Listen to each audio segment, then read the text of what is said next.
We have two more entries remaining in Best Ball Mania 5. The contest as of right now is 96.3% filled. So we decided to spin up a Friday edition of Best Ball Breakfast. I'm going to do my 149th draft solo. And then I will be joined by Neil Orfield, a man who is attempting to become the oldest person ever to stream all 150 of their drafts. And then after that, I'm going to go on Neil's channel for his 150th draft. So you got a full morning of best ball drafting on tap here. It's been a wild ride, guys. I appreciate you. It's time for our final Bbmv edition of Best Ball Breakfast. It really isn't that hard, guys. You just go top two, win it, win it. Okay, I think we can be done here at running back. You only have 3 running backs. This roster is littered with game theory, arbitrage, exploits, and theoretic reasoning. Bro, light mode, my eyes. CNN says the shooter's dead, and I just got CeeDee Lamb at 103. Tight. I don't know. I prefer that move more in a time box contest. Bro, have you ever scrolled so far down that, like, there's no more names, bro? Don't do drugs, kids. Draft and drive instead. You can't have it both ways, dude. Quid pro quo. All right. GMs, all around a Friday edition of Best Ball Breakfast. I ended up late last night getting in my, what would it have been? 146, 147, and 148th drafts. We just left 2 bullets for this morning. And, there's always a little bit of panic that you're going to go to bed and just everyone's going to pile in overnight, and you wake up in the morning and you only have 148 entries in Best Ball Mania. I do think that's kind of the worst case scenario. So happy to see the contest is still open. I know my guest later today, Neil, was sweating it. This is so funny. Neil messaged me like at the beginning of the week, and he's like, dude, do you want to come on my stream on like Sunday? I think he said, to do my final BBM draft. I was like, dude, I don't think the contest is going to be open there. And I said, how many drafts do you have left? He said 32.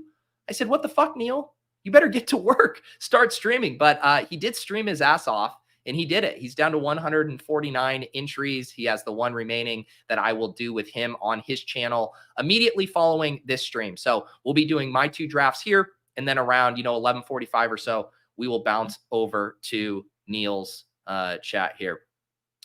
Chris says, my Truth Serum is that Neil is lying about his age just to get in the record books. If he was really old, he'd have needed a nap during some of his marathon streams.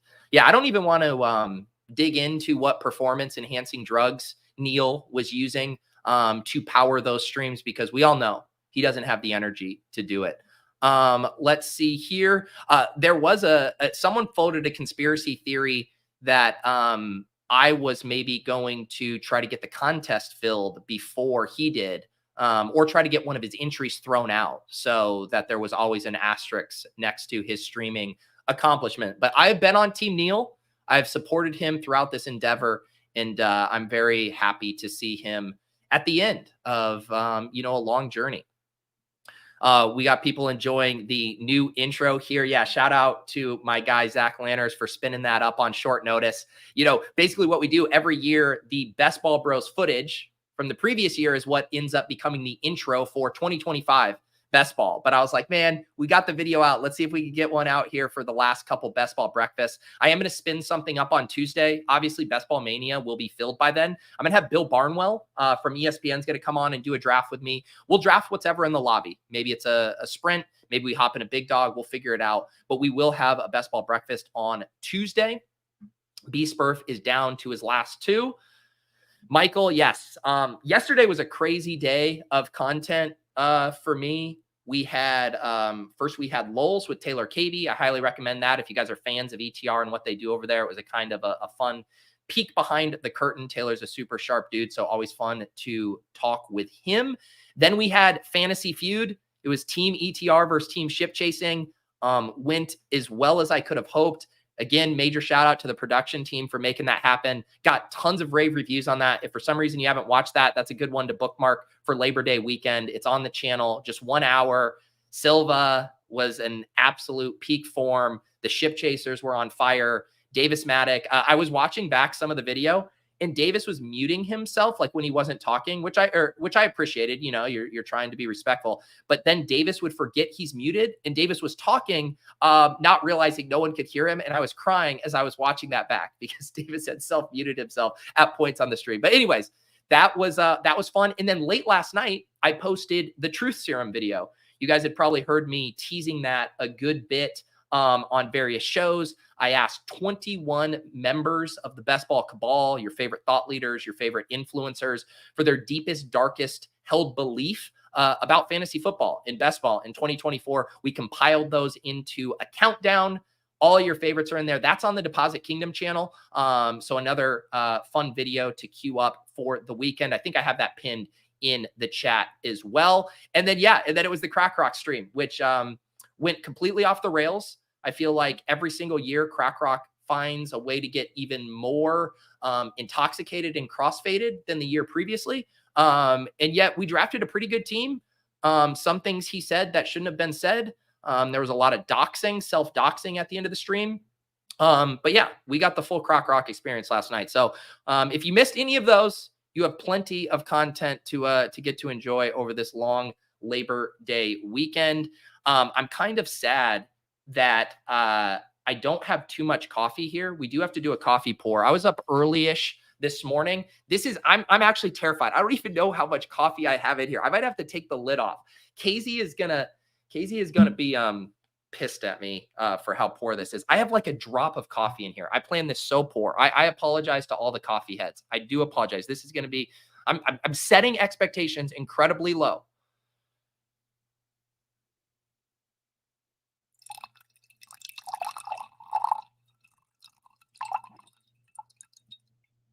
That's all I had. That's all I had, guys.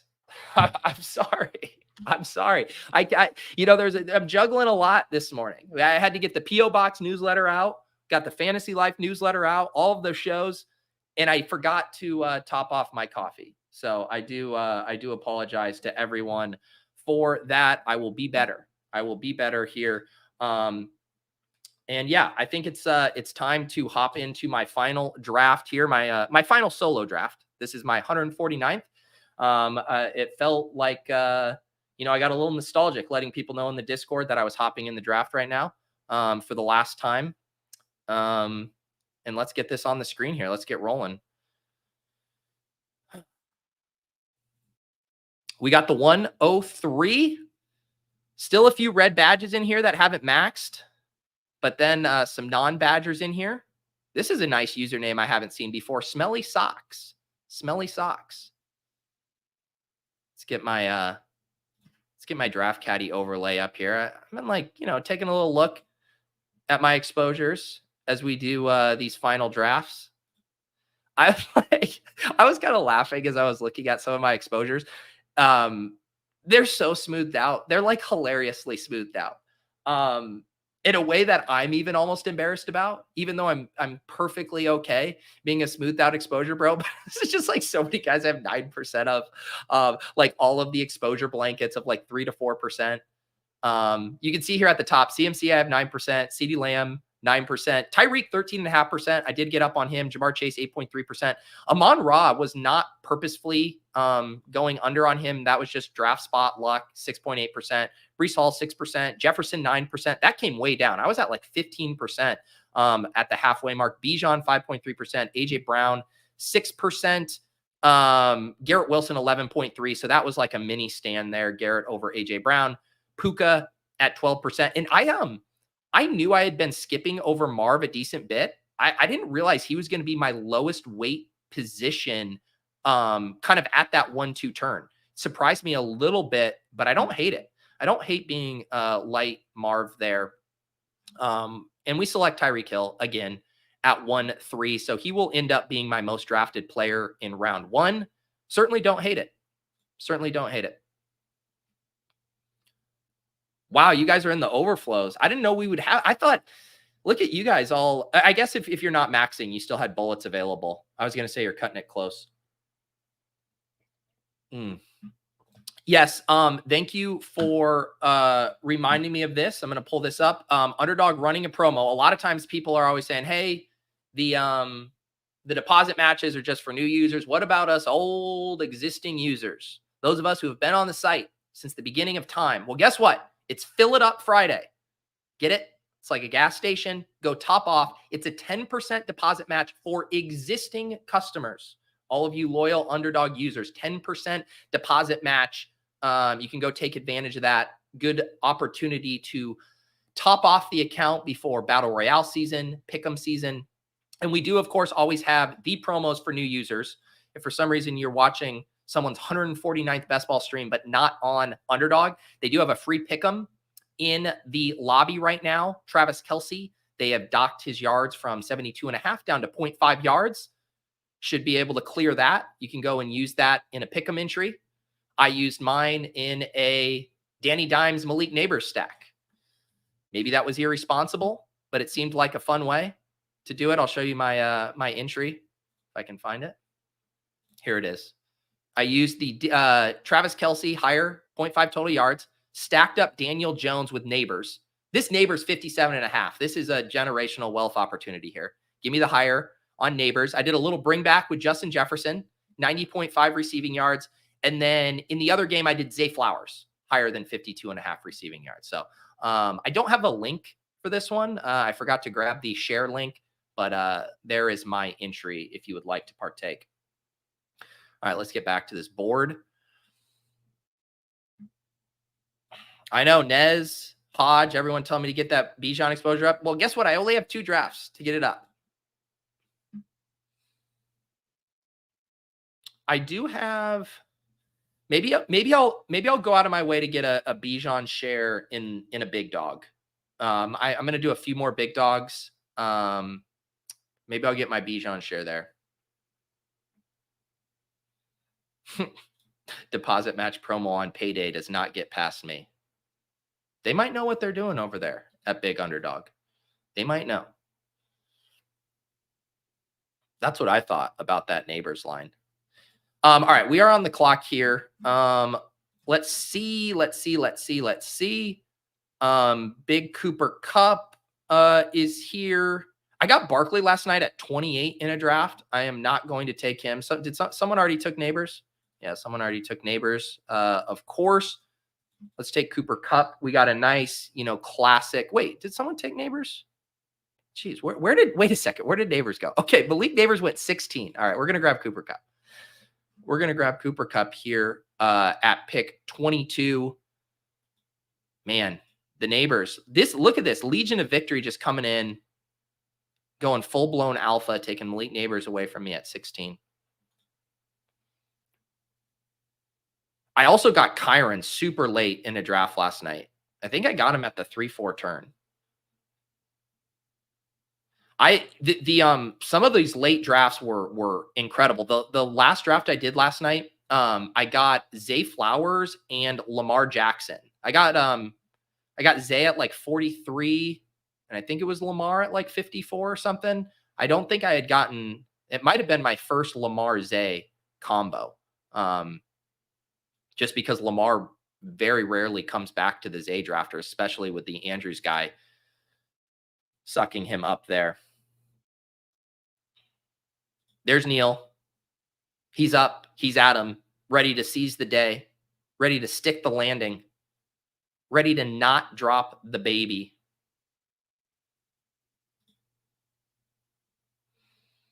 Corey had a Gibbs Kyron start last night. The combos you can get right now are nutty. Yeah.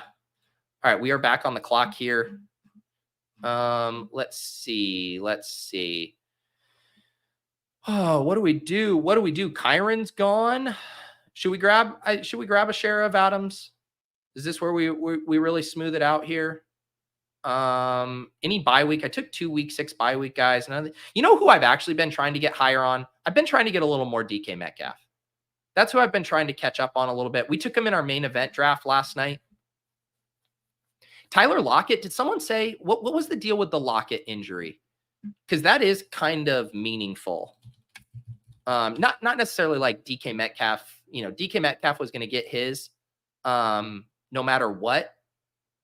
But if this offense really does consolidate down to Metcalf, JSN, and Noah Fant, that's pretty interesting. Tyler Lockett recently missing practices with a leg issue, doing some work on the sidelines there. All right.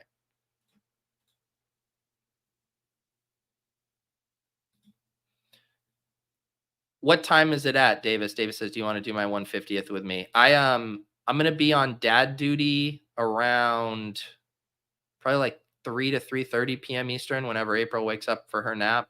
So if it's before that, I would hop on. What's up, Tyler? It's been a wild ride. Thanks again. No, I'm not reading all of this. But I appreciate you, Tyler. Thank you for all of your support. Tyler always brings the energy, was one of our best randomizer performances this year, has blossomed into a best ball streamer in his own right over on the Fantasy Sanctuary. Appreciate you, Tyler. Always commenting, always engaging, always supporting. It does not go unnoticed. I appreciate you, man. Also, I saw a Bbmv account yesterday, just like whining about not having another contest in the lobby. Well, here you go. Here you go. Whoever that Bbmv was that was whining.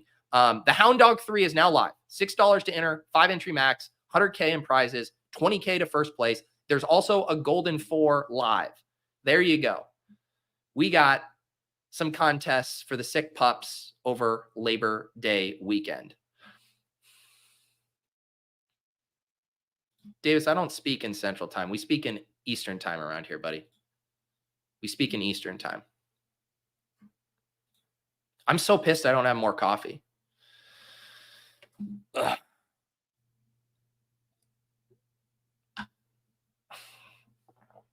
I'm kind of pissed that I didn't.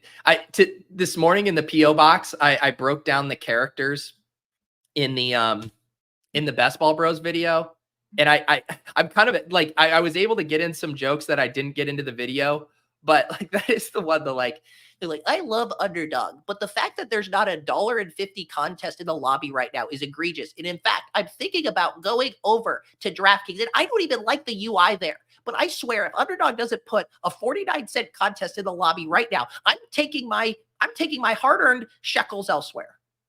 Get a grip. There's been like a fucking million contests all summer long. Jesus Christ. All right. Got that out of my system. I said to producer Mark like 20 minutes ago, I was in a bit of a haze from the Crack Rock stream, had a few beers last night, was feeling groggy, and I was just like super chill. And I said to Mark, I was like, this is going to be a chill stream. I know I'm going to say that. And then in 20 minutes, I'm going to be yelling. And that's exactly what happened. Like clockwork. Every time I think it's going to be a chill stream, just sit back, just vibe, do my 149th draft. And then I get all worked up. Yeah, I don't think I'm going to be able to swing this, Davis. I'm on, I would, it sounds fun, but I'm going to be with April.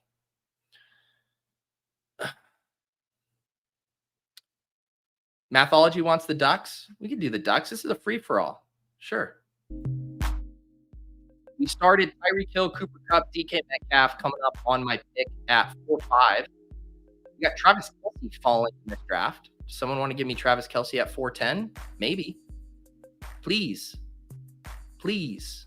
I'm going to take Kelce or Jacobs. I've been boosting. Okay. All right. Man, the 3-week sixes is not ideal, but I'm not passing on Travis Kelce here. Look at this old ass team. Crack Rock called me an old ass streamer with a big nose, and now I've drafted Tyreek Hill, Cooper Kupp, DK Metcalf, Travis Kelce. That's how you embrace the bit.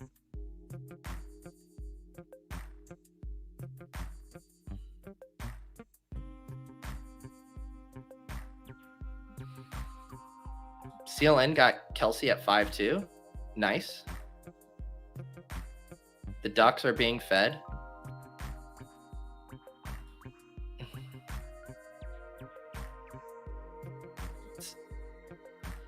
Who was it? Silva yesterday on Fantasy Feud for Silva's guesses for Leones.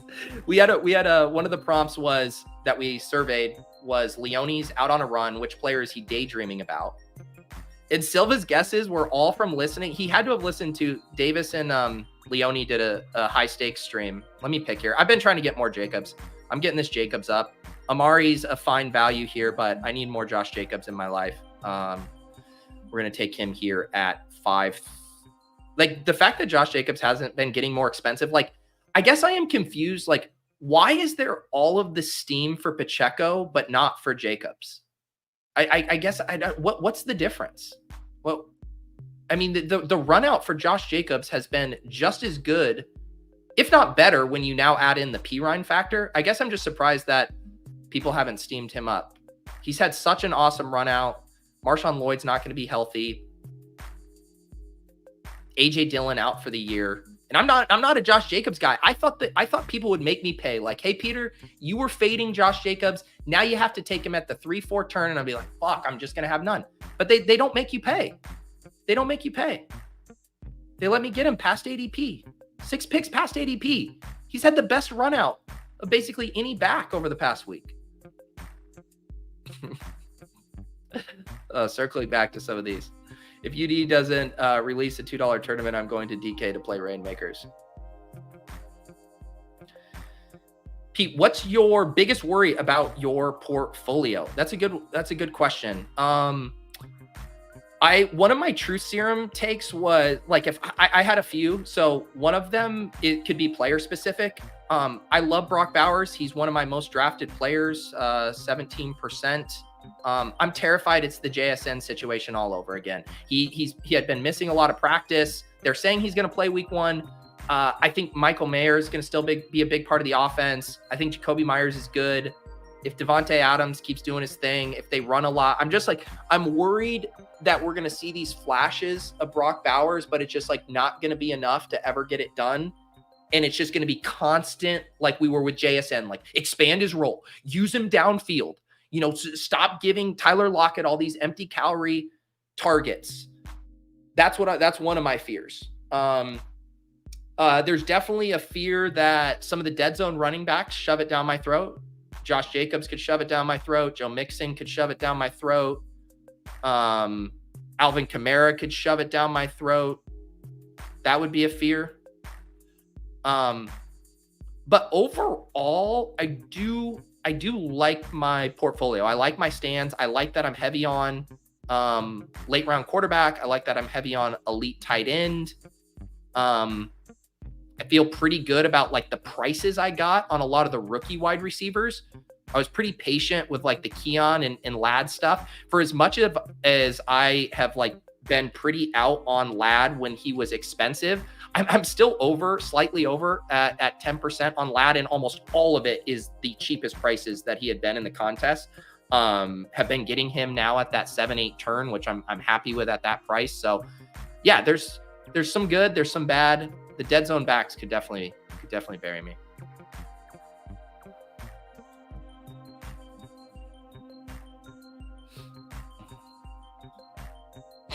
All right, we're back on the clock. I have no Houston wide receivers, no Arizona wide receivers here. I'm going to this is get your guy season. We have DK Metcalf. One thing is I have a decent amount of JSN here, 14.3%. I don't think a ton of it can be with DK Metcalf because I only had 6%. So let's see if we can set up a little double stack there with Seattle.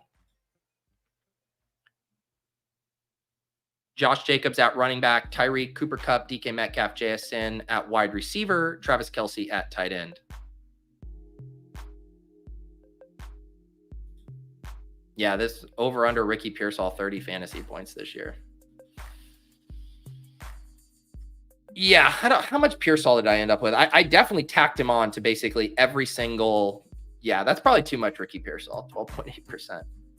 I tacked him on to basically every single Brock Purdy stack. I don't think my prices on Pearsall are that great either. I think I had him a decent bit when he was on the expensive side too. I wish I had a Trey McBride right now with this Kyler pick. I had been doing a little bit more Kyler and Trey on this side of the board.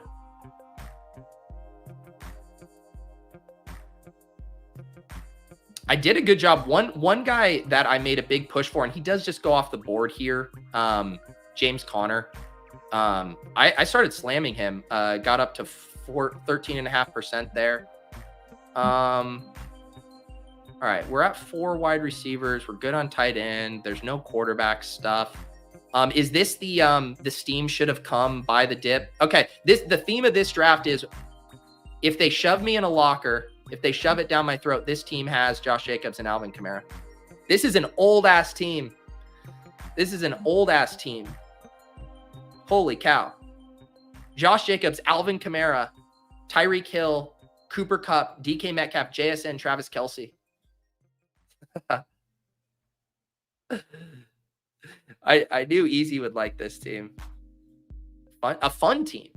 A fun team, too. This is a fun-as fuck team. I actually think this is the team you posted. People say it's not a fun team. They're like, yeah, no, like the structure's fine. Like the values are good. Yeah, they project for a decent amount of points. Like, yeah, but not a fun team. Not a fun team. How old do you think Josh Jacobs is? A lot older than the running backs I normally take. Would be my response to that. I can see it. It's honestly insane. Like that Best Ball Bros video, I could probably make a 30-minute Best Ball Bros video. I could basically just quit doing all of my other pieces of content and just focus exclusively making, a 90-minute Best Ball Bros video. The amount of things to parody, the amount of dumb shit that we all collectively say. If we could just hear ourselves sometimes.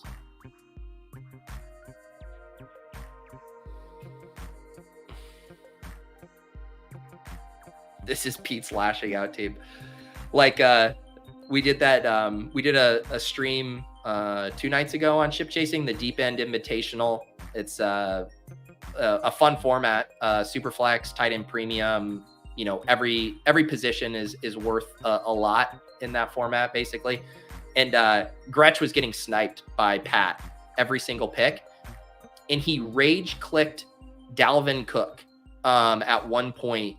Because he knows how much Pat likes Rico Dowdle, and was just trying to think how he could karmically stick it to Pat for sniping him on all of that.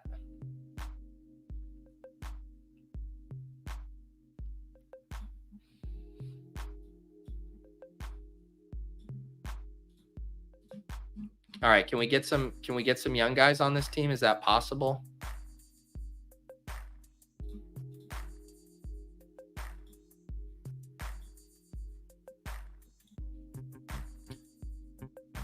So quarterback situation, we got Tua in the back pocket. We got Stafford in the back pocket. We got Geno in the back pocket. We could do something with like Jordan Love and Jacobs. Haven't done a lot like that. That could, I don't feel like I do take a decent amount of running backs in this range. I kind of like it. Let's get a little upside at quarterback. This will allow us to see if we can get like a big value on a Tua, a Stafford. Obviously, Geno makes sense for this team, but let's see if we can like build in a little team bet. This was I did the video with Sacrilegious on the Deposit Kingdom, and he said his favorite kind of thing to do, Galaxy Brain thing, is the big team stacks with the quarterback that include the running back. And then we do have some nice pieces to back stack with, although Dobbs had already gone off the board, but not the end of the world there.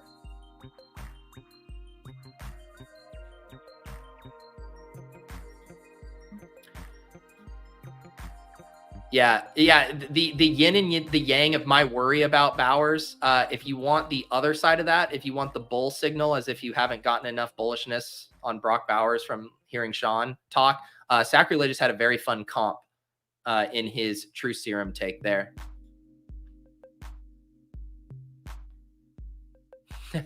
This is, yeah, I love the end of draft season where half the community leans in, last chance to double down, and half of us, what if we've been completely wrong the last 6 months? I've been holding those two wolves inside of me with like every pick. Like I clicked Josh Jacobs and Alvin Kamara for that one thing, and then I'm like, no, man, I need more JSN, like at the exact same time.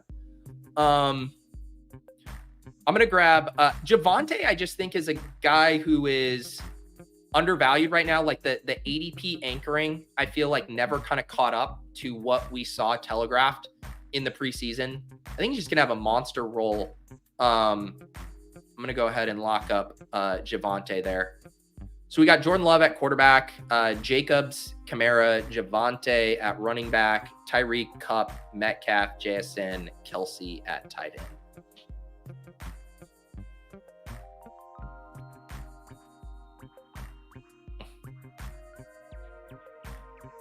Hey, the chat's firing here. I can't keep up with all of these.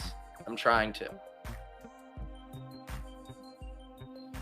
I was bummed. I didn't we had so much going on with the fantasy feud. I want to go back and watch the stream and see everyone's comments, because I didn't even have the comments pulled up. We just had too much going on with that. But I do want to go back and see some of your guys' live comments while I watch Davis talk while muted again.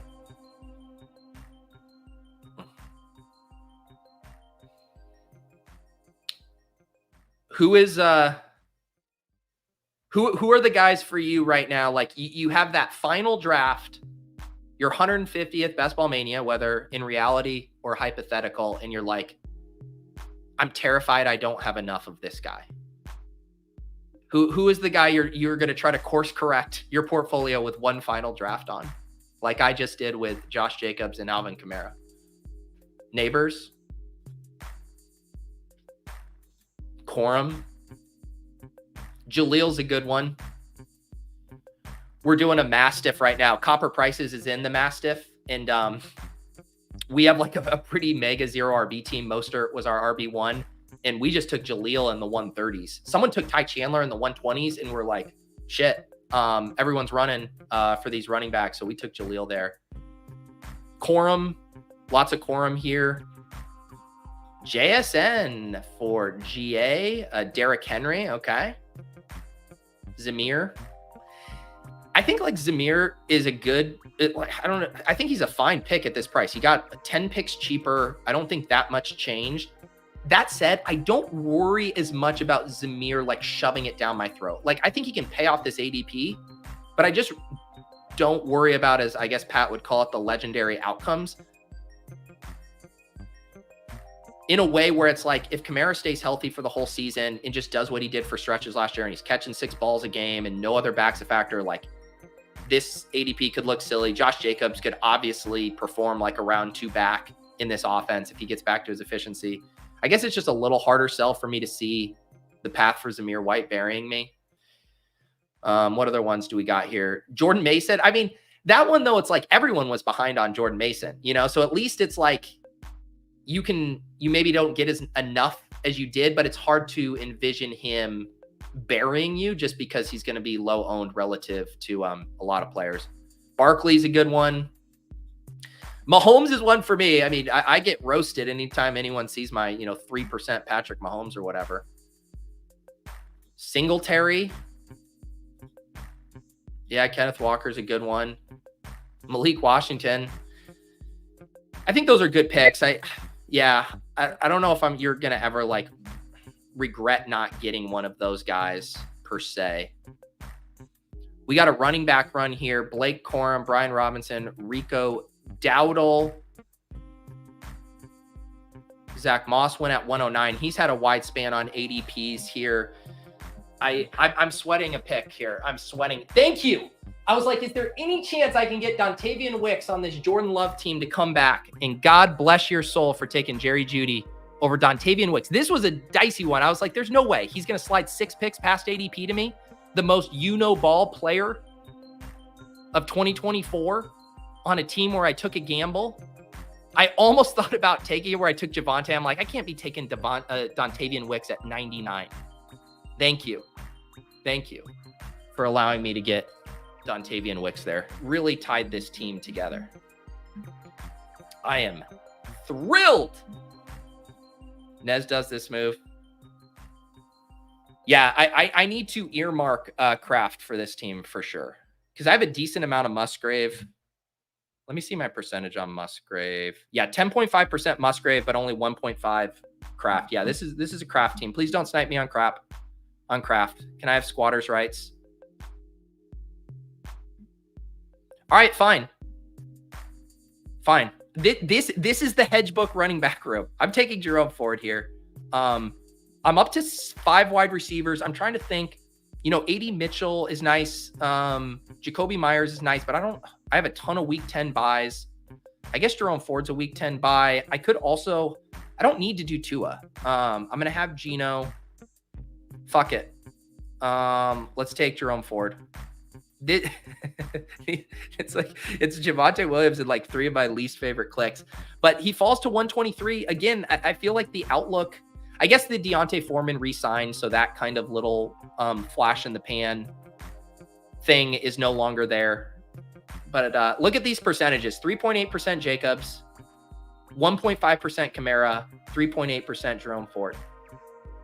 This is the what if I'm wrong team.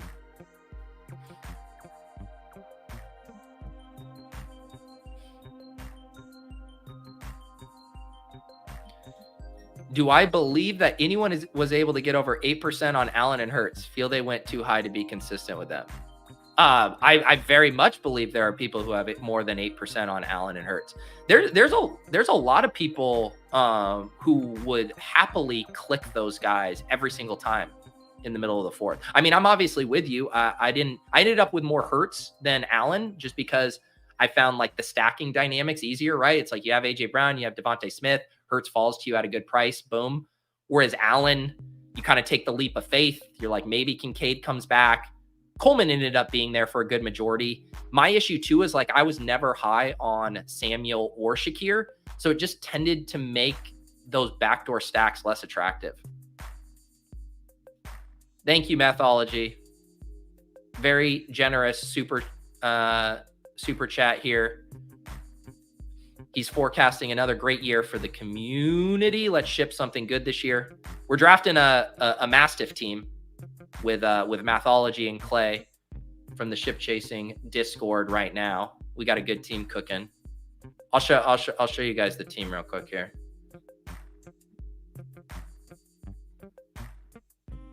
This is what we got going. It's a true 0 RB team, but it's a dare I say a fun team. We just locked up the onesies. So we have a Burrow to Chase stack, and then we have a Purdy to Debo stack. We have Kincaid and Bowers. We have, along with Chase and Samuel, Diggs, Flowers, Jaden Reed, and AD Mitchell. And now we're up to 2 running backs, Mostert and Jaleel, and our guy Copper in this draft as well, our Mastiff. So we'll see how the rest of our running back room shakes out. Thank you, as Tyler says. Squirters writes on Tucker Craft, I should say. Tyler Craft or Tucker Craft?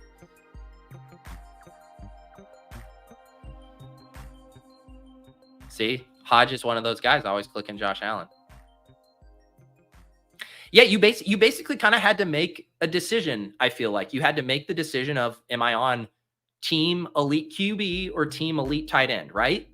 Because the Mahomes, Allen, Hurts, Lamar kind of all fell in that same range of the Laporta, Kelce, McBride. And that's how it shook out. There you go. The guy with a fly Eagles fly Abby has 15% Hurts. Why is that? Best ball moderate has 38% Romeo Dobbs. I thought you were a moderate. That is no moderation there, sir.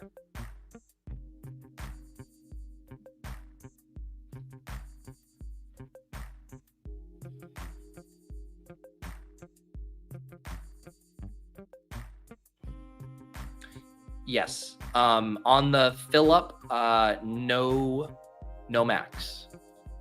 Knock yourself out. All right, we're about to pick at 12:10 here. What do we got cooking? Anything with wide receiver? This is kind of a dusty range at wide receiver. This could be a 3 tight. You know what? I think I'm gonna. Should we do a little? I might do the double McLaughlin and Javonte. I think that's kind of fun. I think there's ways both of these guys could pay that off. I've done this, the handcuffing in a decent amount of my final drafts. I finally got a Rico Zeke one the other night at really good prices. I've been doing some Moss and Browns. Let's get a little Javonte and Jaleel here.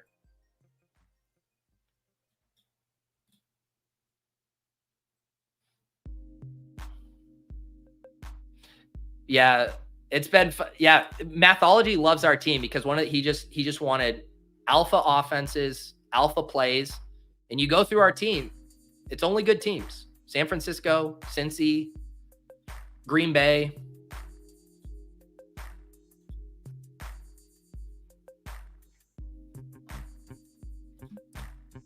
All right, let's think through. Let's think through this quarterback stuff.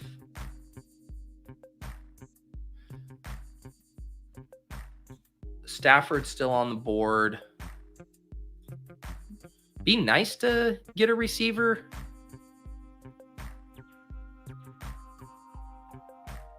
I think this is a team we take a swing, right?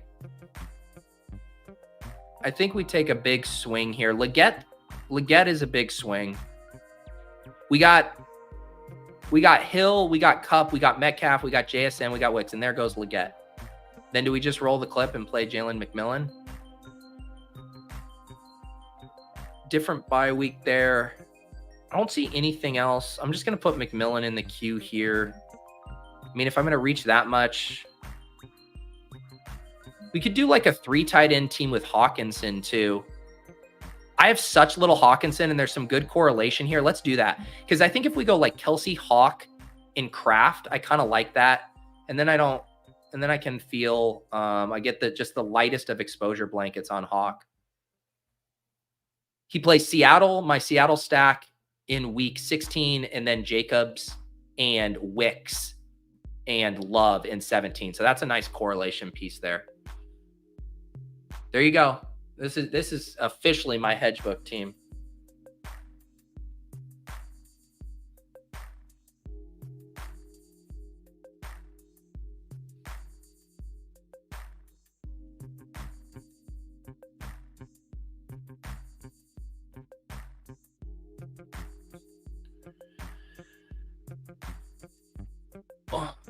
All right.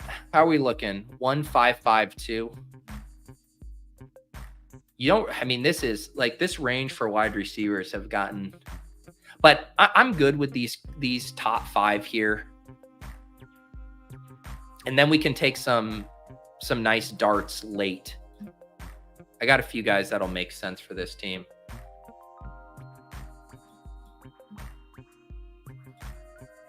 I have to send an email real quick here. I apologize. So let me zone out for a sec.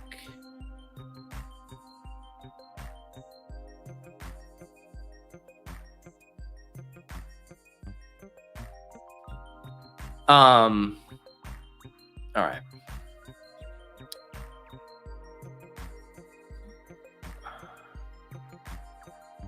GM AJ. Over the hedge team. Over the hedge and through the woods to portfolio diversification we go. Did someone take Stafford? Yeah. Yeah, the Puka team took Stafford. That's fine. We got Neil Orfield going to be joining me here in a few minutes when I'm done with this draft for my 150th.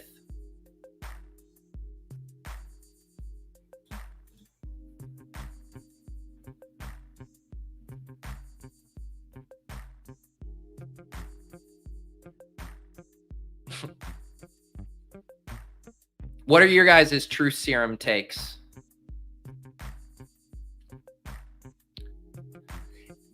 Everyone interpreted it a little differently, like, which is fine. Like some of them ended up just being, like hot takes, which I don't mind at all. To me, it's like the version of it that I like is when it's something you believe maybe that you're just like completely wrong about. Or something you're too embarrassed or wouldn't ever say. Like the reason I did the elite quarterback thing is because like, I'm not actually sure I'm fading those guys or whatever, but I'm like too afraid to come out and just be like, you guys are all donkeys taking elite QBs. Like I don't have the stones to give that take outside of the Truth Serum environment.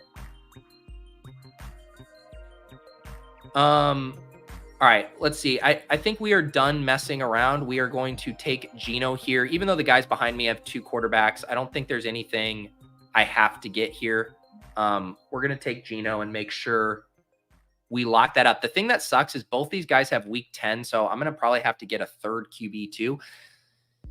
So this is going to be, if this is a 3 QB, 3 tight end team, we're good at wide receiver though, or running back. So I think we can make this work. We have 4 more picks. One's a quarterback, one's a tight end, and 2 are wide receivers. So I think that works. 3, 5, 7, 3. Is that math right? Yeah. 3, 5, 7, 3. The question is, who is this third quarterback going to be? Actually, I know who the third quarterback is going to be. Just dawned on me. It just dawned on me. I know what we're doing. I can see the entire board in my head. I know every single pick. I know every single one of these last remaining picks. I just saw through the matrix for this team until someone blows it up.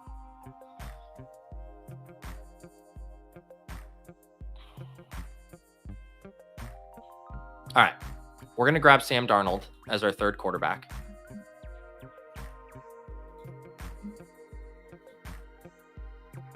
And then we will see if we can land this plane.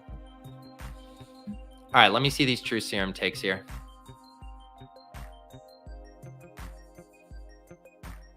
All right, we got some good ones here.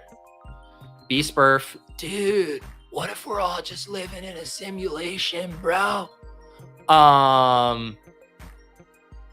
Oh no, this one triggers me. Punting at tight end is the play over elite tight end. The position fails way too much, so give me the tight ends at cheaper cost. Elite QB over elite tight end. See, the thing is like the argument, you could just flip it the other way around too, where the elite quarterbacks don't separate from the other quarterbacks enough to justify the opportunity costs, but we have seen the elite tight ends separate in the pods over and over. But you're completely right. They bust at a high rate and they flop at a high rate. The elite tight end in kind of the whole tight end landscape is probably my favorite thing to see play out this year.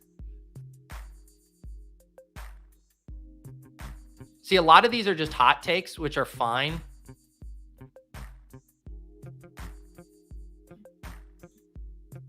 Saquon is the worst pick in best ball. I think a lot of people think that. I'm not saying that it's not a fun one, but so okay, this is a good contrarian Truth Serum. Fiddler on the Gooch says 2 running backs through 4 rounds is optimal.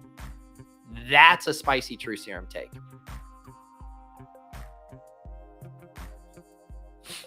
Mike says my Truth Serum take has to be slow drafts aren't worth the time when you enter so many. Might as well just multi-table a few mornings because you're making picks for an hour each time you check. That one's just like a preference thing, right? Some people love slow drafts. They love being on the clock, having a million of these things.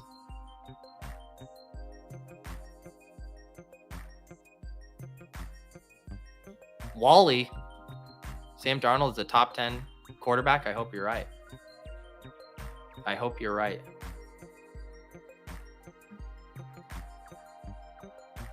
We got Sam Berman. A fun announcement coming at 11 a.m. Eastern on UD. Tip me off in the DMs, Sam. Tip me off.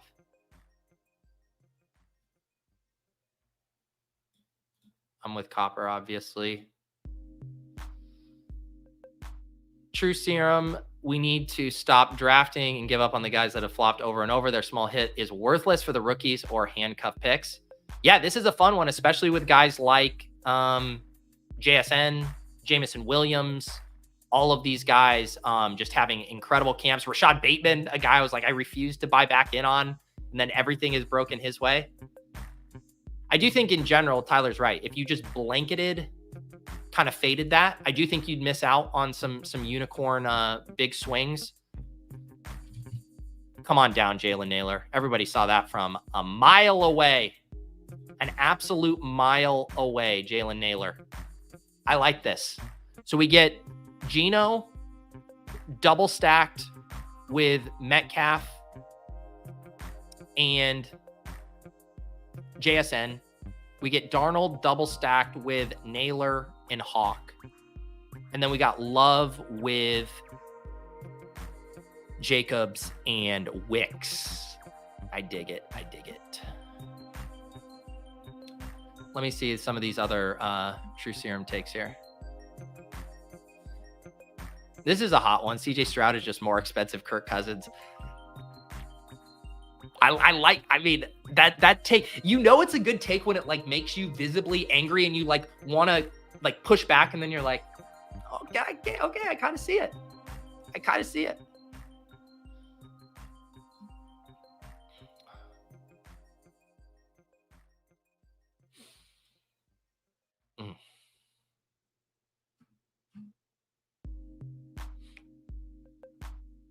All right, raise it. Let's do this here.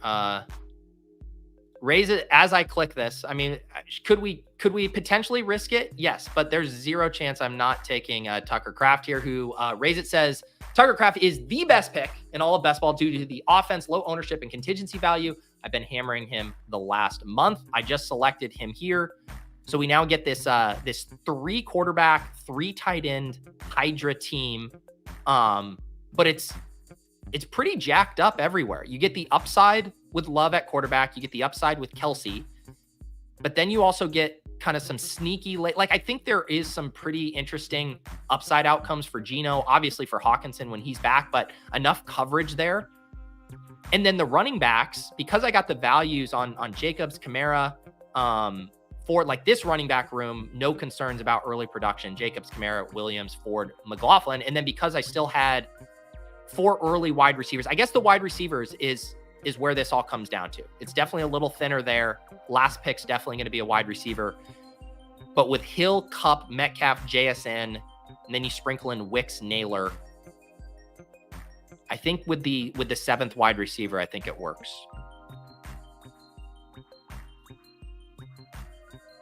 Ooh, all right. Sam just confirmed to me the announcement at 11. I'm excited. We'll pull that up on stream once it's out publicly.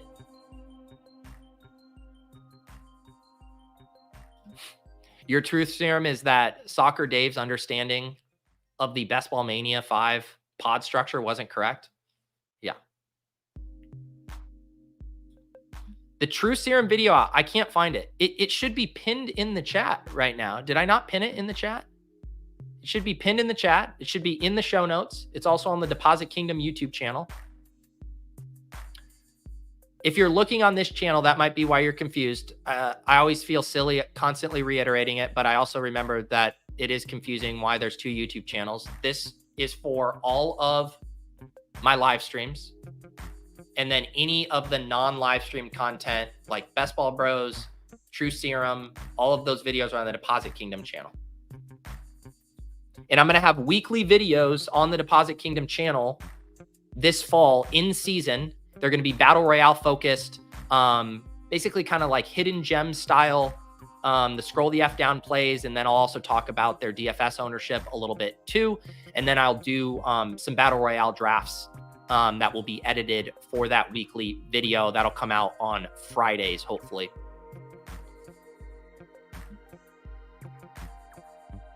Raise It likes this. Well, when I took your favorite player, Tucker Kraft, I knew you were going to like it.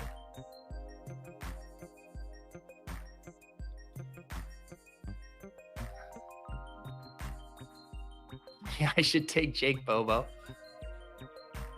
Brian, any strategy thoughts on non-tournament sit and goes? Yeah, I do think these more robust structures, the 3 quarterbacks, the 3 tight ends are optimal there. Definitely prioritize more early season production.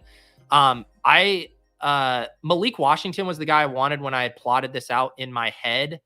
Can we get a better scroll down guy here? I really shouldn't have waited this long. I'm going to put Brendan Rice in there as a guy I've been trying to get a little bit more of. I do not like these wide receiver options. Hang on, is Bo there? Did I get it in time? No. I should have just ripped it in. That, man, I really should have paid more attention. I wanted Bo Melton there. Why not just rip it in on Green Bay?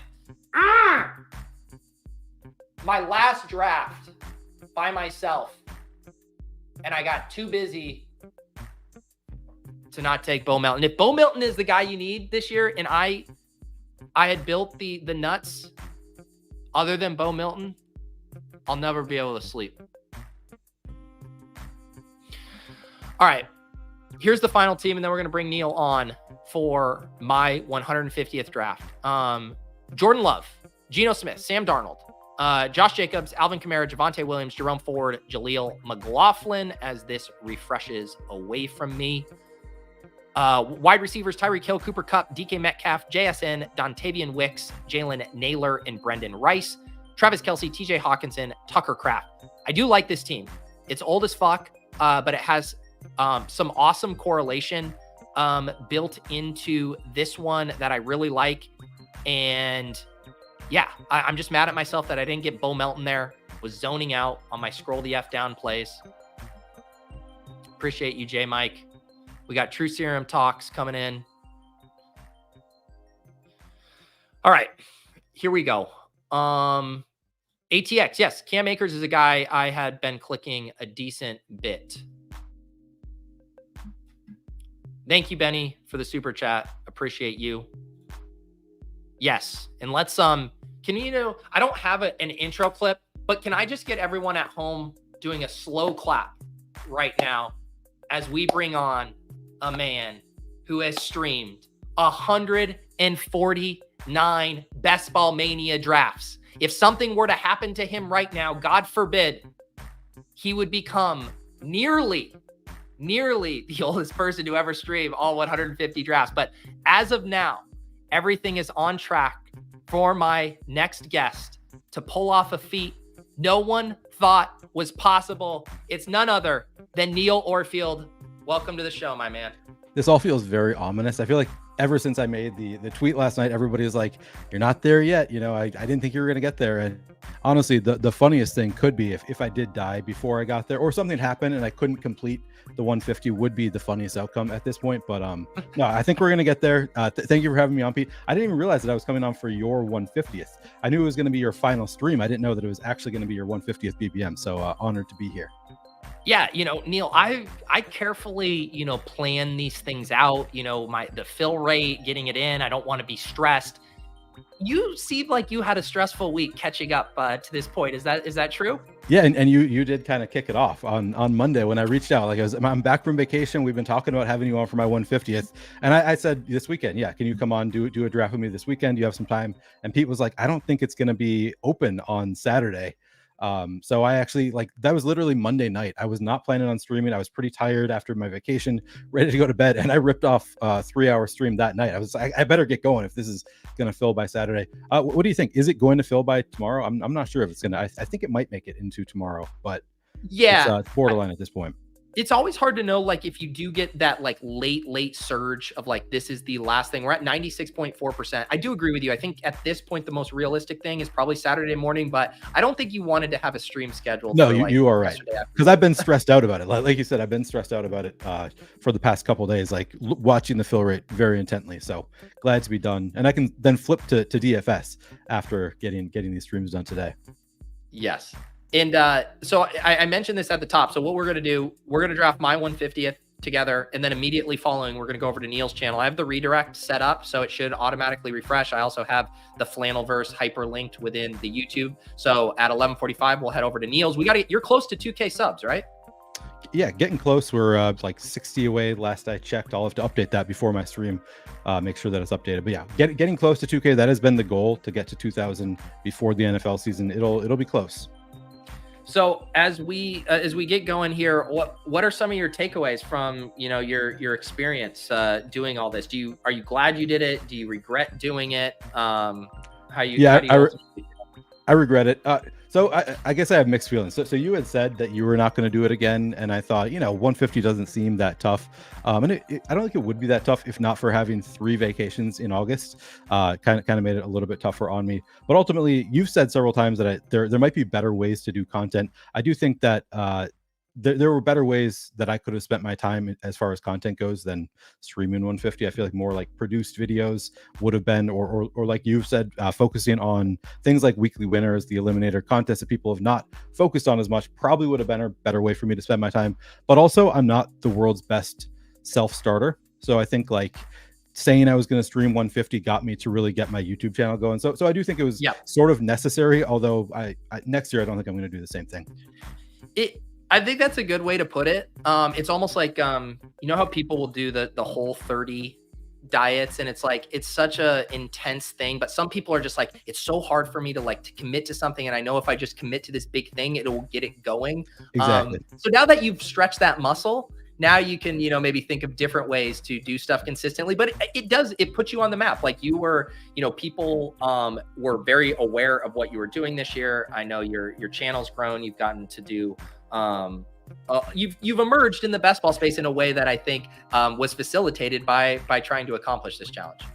Yeah, and also I wanted to congratulate you on having me on your stream before my accomplishment goes global. I mean, like you said, put me on the map. Everybody's been trying to see if somebody over 40 years old can get through 150 stream best ball manias, and this great accomplishment definitely putting me on the map.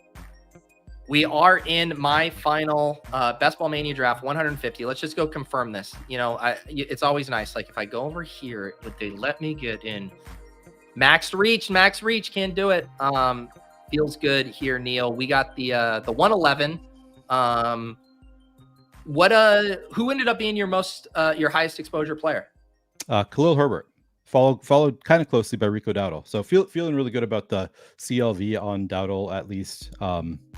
Yeah, Khalil Herbert, somebody I've been high on, was sort of hoping for a trade. That hasn't happened. I still think there are plenty of ways for him to get there. Who are you at? I need to go after we make these, or here, let me just go look here. Also, ATX, I appreciate you. The nice super chat. Thanks to Neil and Pete for all the BBM streams this year. Of course, man, I love doing it. It was nice not having the getting to stream. I should count it up. I think I probably ended up streaming like 80, 90 of my 150. I guess when you count content, maybe close to 100 of them were in content form, which to me is the fun part, right? Like if one of your team's sun runs, you want it to be in video form somewhere. Yeah. Yep. Go back, show people exactly what you were thinking. That would be the dream. All right, let's see here. Charbonnet. Oh, we're on the clock. Thank you, Neil. Puka, Marv, Gibbs, Taylor, London. Who do you want? Let's go Marv. Okay, you get my Marv exposure up there. Marv at 4.5%. We'll grab him. Are you Marv over Puka? Is that a choice you've been making? Not typically. I'm typically Puka first, but the Jordan Rodriguez stuff, the Jeff, I forget his name, the guy saying like he's Cooper Kupp over Puka might have some insider info. It scared me off it just a little bit, that I've been so bullish on Puka and honestly not very bullish on Kupp. So I'm kind of scared off it. Yeah, for people who didn't see, there was a clip with Greg Rosenthal, I believe, talking to Silva, right. And then he's very plugged in with Jordan Rodriguez, and there was kind of like this ominous thing, and then Silva referenced it on another podcast where he was like texting with Greg after, and he's like basically not disclosing on behalf of his friend like what is making them bearish. Like Puka was back at practice, full practice, the team said. So I'm not reading into that. Like I'm not making any adjustments, but it is like one of those interesting things. And I have a ton of Puka, so I kind of feel like I can, stop taking him at this point. I wouldn't be mad at Gibbs, Achane. What are you thinking? You pick. This is you. I want to get the Orfield experience. Yeah, let's go Gibbs here. Okay, we'll grab Gibbs to go with Marv. Shout out to Mr. watching on a cruise back from the Bahamas. That's nice. Thanks for another awesome drafting season, Mr. aka TM Longacre. I appreciate you, sir. Here these no, that was overall. Best ball mania. Zach Charbonnet ends up 22%. Neighbors 18. Chase Brown 17. Zay Flowers 16. Dowdle 16. So we're in line there. Bowers, Bucky, Brooks, and I'm trying so hard to get Troy Franklin off the goddamn screen, Neil. Yeah, I need him off the screen. All right, who can we push above? So who's right behind Troy Franklin? That's the easiest way to get him off the screen. We got to take. Well, we're not going to get Nico. We're not going to get Nico here. Yeah, that's true. I made a push on Nico. Like this has been a late surge to get Nico up here. Kittle, Keon, JSN, but yeah. So we're what? Any other overlapping guys we have in the top 10 other than Dowdle? Charbonnet is probably in my. Actually, Chase Brown might be as well. Yeah, I'd say those are the likeliest to be in my top 10. I don't think Flowers. I don't think Neighbors is there. I like Neighbors, but I don't think he's in my top 10. Yeah. Yes. All right, here it is, folks. As teased by Berm a second ago, I had gotten wind of a little bit of this news, but I still don't know all of the particulars. So I'll read it out loud here as I process it. Dawg Bowl qualifier number 1 is already live. It's a $25 entry. These are the 12-person drafts, 6 rounds. The top 3 are going to take home $10,000 in an all-expense-paid trip to Dallas for the live final. We got a fun highlight video here. Awesome stuff. The top dog is going to be taking home $200,000 this year. Incredible stuff. I'm excited to watch this video when I get a chance. But guys, the Dawg Bowl. Did you partake in Dawg Bowl drafting last year? Not a ton. I'm sure I did a few. But yeah, I didn't spend a lot of money on it. I don't typically chase qualifiers, although every time I'm at one, I think I should chase qualifiers because they're so fun. But yeah, not a ton last year. Yeah, it was very fun to chase. It's also I love the battle royales, but the 12-person drafts were also a really fun kind of change of pace and required a pretty big adjustment, I think. So yeah, I'm excited for that. I love that we already have it open. It is a good reminder, right? Like it's not a bankroll builder, ROI builder. Like, this from the DFS days. Like, yeah. There's some people who are really good at like chasing the tickets and stuff. Like Kyle Dvorak is king of that kind of stuff. But just blasting off your bankroll on a qualifier isn't great. I just think you need to know what you're getting into when you are going hard. But it's such a fun event, for sure. Yeah, it sounded like a lot of people like got to meet other people, other really sharp drafters there. Seems like there's kind of a nice little network of people who were at the Dawg Bowl last year, kind of got close, and now sharp people sharing info with each other. So I'm a little bit jealous of from that perspective. Yeah, and I know I was talking to Hope a little bit, and I haven't got a chance to pull it up, obviously, because it just dropped. But I know that they've made some tweaks to kind of the structure and in the payouts and everything, and really kind of smooth some stuff out relative to last year. And so I think it's going to be very fun. And I'll definitely include, when I make my Deposit Kingdom strategy videos, I'll definitely be including some of the 12-team strategy as well. Nice. All right. So we started here, Marvin Harrison and Jahmyr Gibbs. We're about to pick at the 3-4 turn here. Got the usual suspects available around this range: Tank, Diggs, Allen, Pittman, Laporta. We were just having kind of the chat about elite tight ends versus elite quarterbacks. In round 4, have you picked your fighter on that side? Ooh, round 4. Let's make these picks first here. Yeah. I feel like we got to wash out the taste of your last draft. And so add Tank Dell, get all these like rookies and second-year guys feels like the play. Yes. I am typically actually Diggs over Dell, but for this team, I think. Yeah, it was funny because, man, it kind of surprised me at the beginning of the season. Big board, I was just clicking Tank down in the 4th round every single time, and I had big bags. And then I swung back around to Diggs as he started to fall, and I was kind of surprised that I had more Diggs than Tank. We're back on the clock here. Allen, Etienne, Flowers, Kelce, Hurts, Higgins. What do you like? I wouldn't hate taking Allen here, just because I don't feel very good about anybody else, unless you see somebody.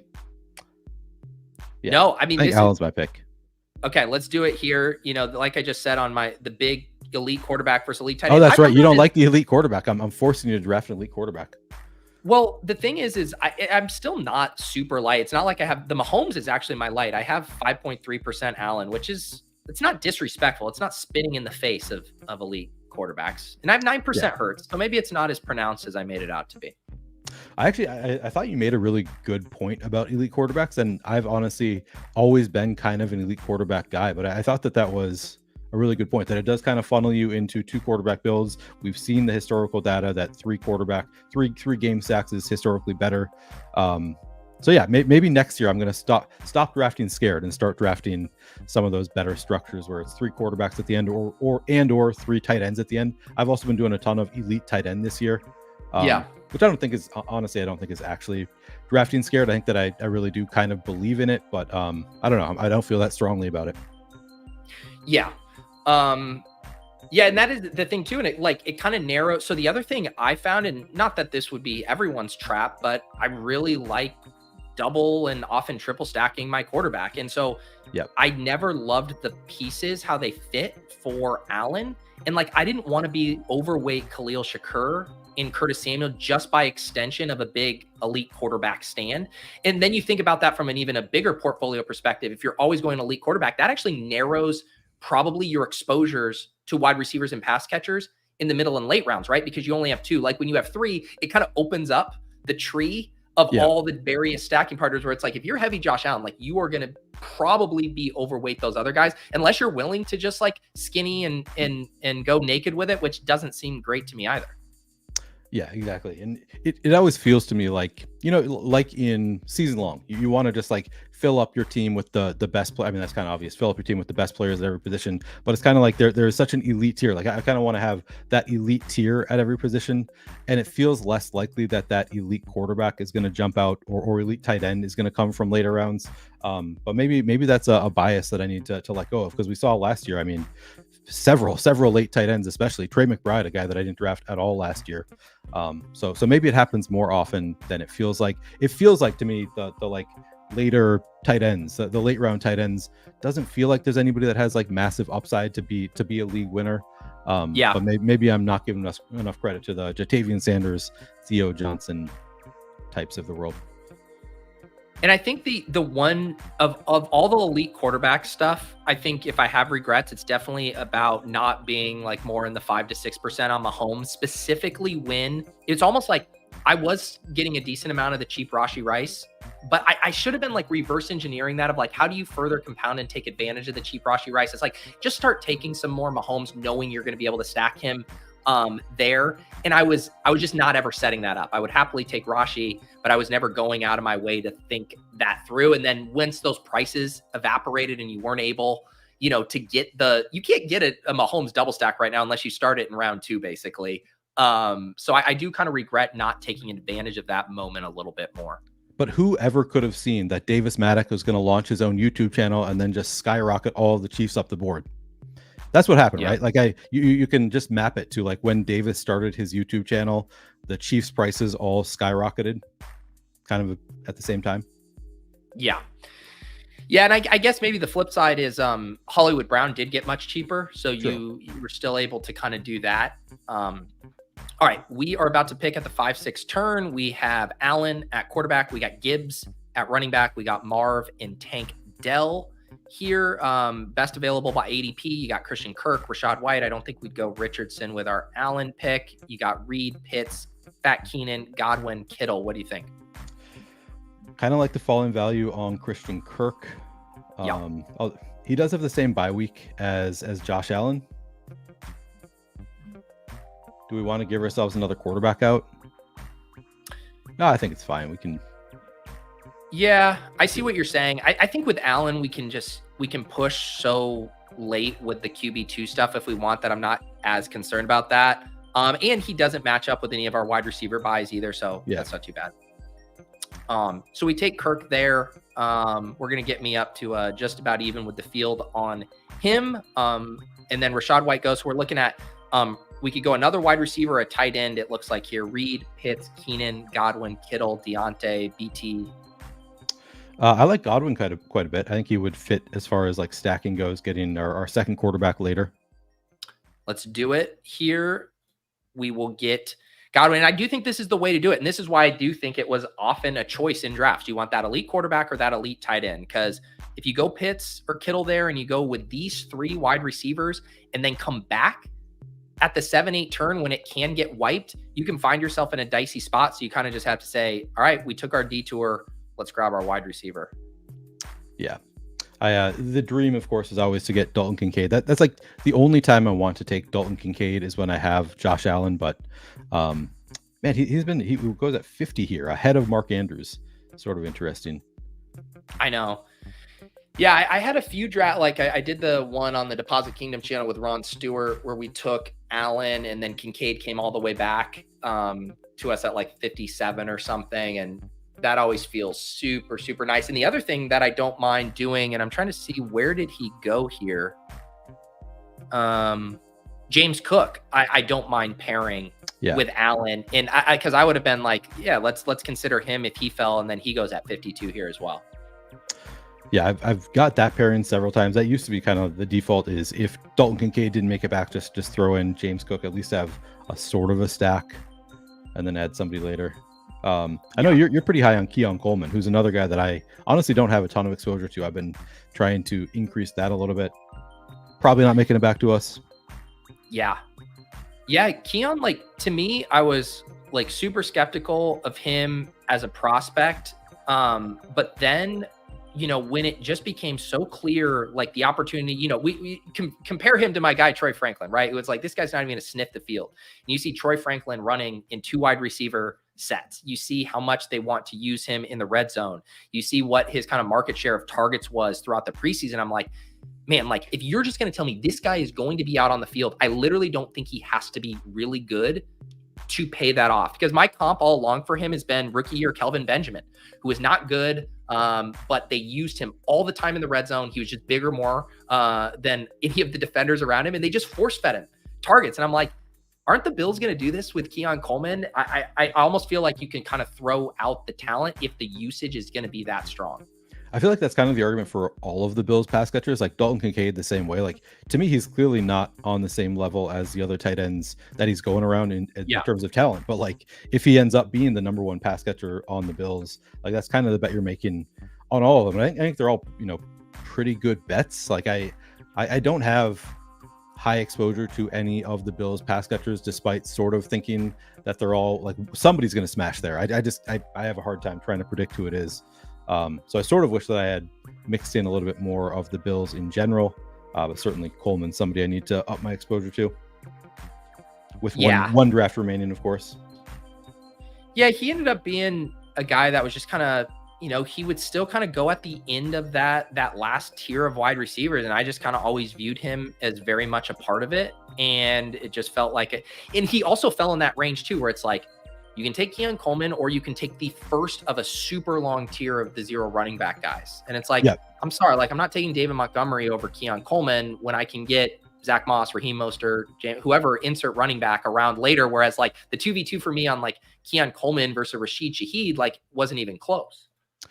Yeah. So to me, that was, so I guess that's where, most of the offseason, I've kind of felt like this guy might not even get on the field. I think during the preseason is when his price has really gotten more palatable for me. He's looked, like you said, they've been using him a ton in the preseason, so I'm sort of buying into it as if he's going to be out there, he's probably a good value. I think Kelvin Benjamin, that's a good comp, and he's probably better than Kelvin Benjamin, I mean, to be fair also. So that's the hope. Yeah. It's just, you have a pretty wide moat, like, with the team is going to give him every opportunity. Like, he's going to get the Quentin Johnston treatment. And yes, that is within the range of outcomes. It could be QJ again. But I think he is going to have every opportunity to not flop before they bail on him. And QJ was also like the worst case scenario as far as like talent ended up. Like, he just didn't look good last year. He was dropping everything, but he was also, behind Mike Williams, Keenan Allen, like, whereas Keon Coleman might just be the number 1 wide receiver. Yeah. So this is the only issue for me, like with the Allen stuff too. Like, we have a Marvin tank team with Stroud and Kyler falling. All right, so this is where, I mean, I think we just lean into it and don't take one of them here, but probably just take one of them, be done at quarterback.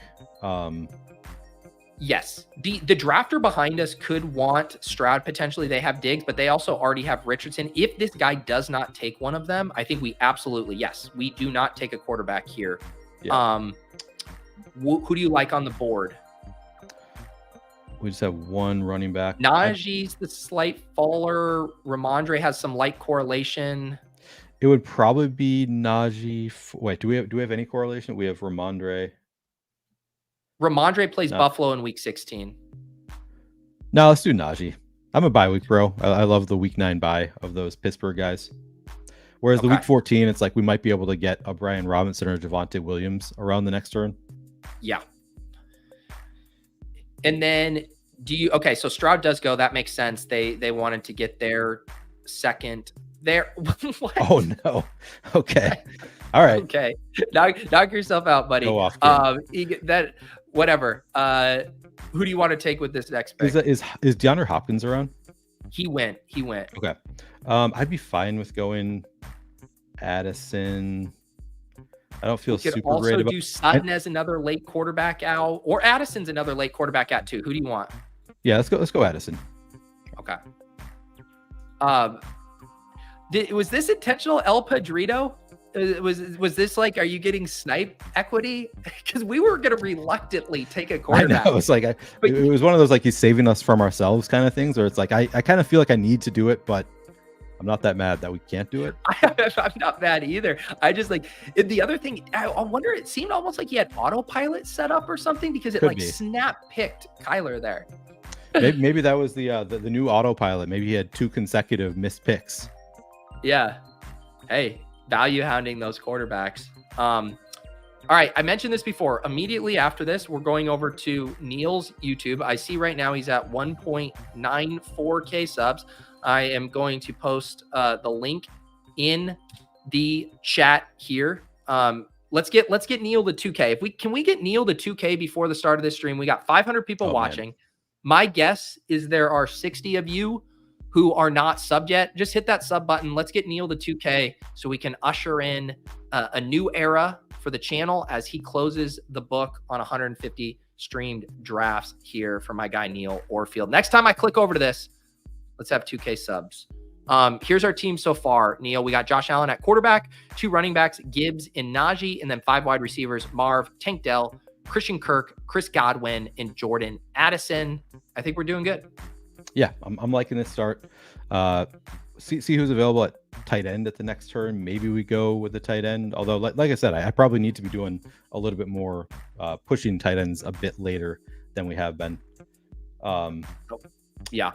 Appreciate you giving the sub. I see some people are subscribing. I was gonna say, although it feels like there should be 60, I gotta say, like the biggest push that I got on my channel was you and Brian on Lowell's after I announced my new channel. Right away, gave me a shout out and really pushed my subscribers up quite a bit. So a lot of your subs, people watching might already be subscribed, just because that's where a lot of my subscribers came from. So appreciate all of your support on my channel. Yeah, man. Of course, always like what you got going on over there, and happy to support anyone who's sick enough to it's like streaming a best ball draft in and of itself is easy, but committing to 150 of them within a time frame, not so easy. But I'm impressed that you still like. I mean, granted, I had a little like an infant last year when I was doing it. Yeah, but knowing that you were going to have all of these vacations and still being like, don't worry, baby, we're still ripping it in. That took some balls, Neil. To be honest, when I originally announced it, I did not know about these vacations. These were literally all like late vacations. It was my mom rented a house in Wisconsin, that like a really nice house that happened to become available late. And then she was like, I just rented this house for a week. If anybody can join, you should come. And we were like, I guess we'll go to this house in Wisconsin. My wife and I literally in July finished our preparation to do a trip out to Oregon and Washington State, which was like, we had been sort of talking about it, but it wasn't a sure thing until literally July. And then finally, Nerdy Tenor invited me out to the MLB Live Final in Chicago. So that was last minute. So literally all of these were fairly last minute vacations. Probably would have planned things a little bit differently if I had known. Was that is that the one Shady Advice one? Yep, just won that one. Was he out there live? Oh yeah, it was fun to celebrate with Shady. Good guy. So we know this is now helpful. I'm gonna assume we know El Padrino is taking the top 2 off the queue. That is helpful. So we can think through that. Are we gonna push him Dak Prescott? That's the best. I mean, we're not taking Dak. He goes. Oh man, okay. I do really am open to Shakir on this team because I think we should. I think we should. Are we okay giving up both Brooks and Brown, because we could? No, we're gonna lose Shakir if we don't take him, because if we take one of Brooks or Brown, he's snapping. You're right. Yep. Good call. All right, let's lock it up. It hurts because I really wanted either Brooks or Brown. I don't hate Zach Moss. I know Pat was making that point that like Zach Moss could still be much better than people are expecting him to be. Looks like he turned off autopilot. He turned it off. Man, I would be so tilted if this was my 150th and I was trying to salvage a 3 quarterback team where I only had 3 wide receivers through now. Man. Who do you like? Brooks, Singletary, Spears? Let's get that. Let's get a Brooks share, I think. Yeah. I mean, I guess you have a lot. Yeah. But I mean, at this price, at 110 on a team where we have Gibbs and Najee, feels nice. Also, another potential late quarterback out. If we add on another Leggett or something. And double whammy correlation opposite Marv in week 16, opposite Godwin in 17. Oh, hell yeah. So here's the team. Josh Allen, Jahmyr Gibbs, Najee Harris, Jonathan Brooks, wide receivers Marv, Tank Dell, Christian Kirk, Chris Godwin, Jordan Addison, Khalil Shakur. Stack that up. And no tight ends. Living on the edge here. Living on the edge. How many, speaking of living on the edge, what are we up to? I just refreshed. We're at 1.96. So we made a quick push there. At least 20 plus subs over on the Flannelverse. Let's get that to 2K before the start of our stream. Appreciate you guys subscribing as well. That's right. We got the turn paying the rake for us here. Accidentally, it would appear. Chase Brown and Zach Moss. What do you think of that? I'm not super opposed to it. I think, like, as you said on one of your streams last night, like, somebody from there is probably going to smash. Like, that's kind of been my thinking all along as well. Seems more and more likely. P. Ryan doesn't go there. That helps. So I don't totally hate the double click. So at this price, like, this team, absolutely not. No chance in hell can he afford to go Chase Brown, Zach Moss. Yeah. But, he's too far behind. But yes, like, at this price, I don't mind that at all. I would have had a really hard time, depending on what my team looked like, not having Brooks. But I would say if Brooks is off the board and I'm staring at this, I do like Tajay Spears a good bit. But other than that, man, I have no problem going Brown Moss there. Yeah, I think it's fine at that price. Yeah. How do you feel about similarly a little bit more expensive, the Najee Warren double tap? I have not done that one as much. I think I did it once right when, like, the Warren injury initially happened and he was, like, going in the hundreds and you could get it cheap. Have you done that one? I definitely done it a few times. Obviously not a priority in general. I'm not a huge fan of handcuffing, probably in large part because I'm such a bye week bro. Like, I just see that the bye week is already there and I don't want to take the same team obviously with the same bye week. But yeah, I don't do it a ton, but occasionally I definitely have done both of these, Cincinnati and Pittsburgh. Tennessee, another one kind of in that range. I'm willing to, but it's not a priority. Yeah.